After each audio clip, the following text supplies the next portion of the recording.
নওশাদকে বলো আর কত বিজেপির চামচাগিরি করবে। এই নওশাদ বিজেপির চামচা, যে কটা নওশাদকে বিজেপির চামচা বলবে ওই কটা জন্মের গন্ডগোল আছে, খেয়াল করে দেখবেন।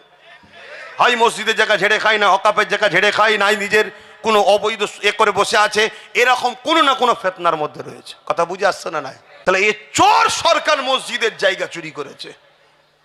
কথা বুঝে আসছে না? নাই তাহলে এই মসজিদের পক্ষে না বিপক্ষে? আর এই কথা যখন নওশাদ বলছে, এরই দলের আর একজন নামদারি মুশরিক মুসলমান আছে যে নিজেকে হাজি বলে, হারামখোর, জাহান্নামের কুত্তা, তোর জন্মের গন্ডগোল আছে দেখ। সে আজকে নওশাদের বিরুদ্ধে বলছো নাকি বিজেপির কতদিন চামচাগিরি করবে। এ বলেছে না? বলে না? ও জাহান্নামের কুত্তা, শয়তান। ও কিছুদিন আগে বলেছিল ইসলামে নাকি অশান্তি আছে। এ বলেছে না? বলেনি? ও আবার বলছে আমি মুসলমান। মুশরিক, একটা মুশরিক, যে শিরক করে তাকে মুশরিক বলা হয়। আজকে এই বিষয়ে তার কথা আছে যে হিটকো কেন জমিটা বিক্রি করলো।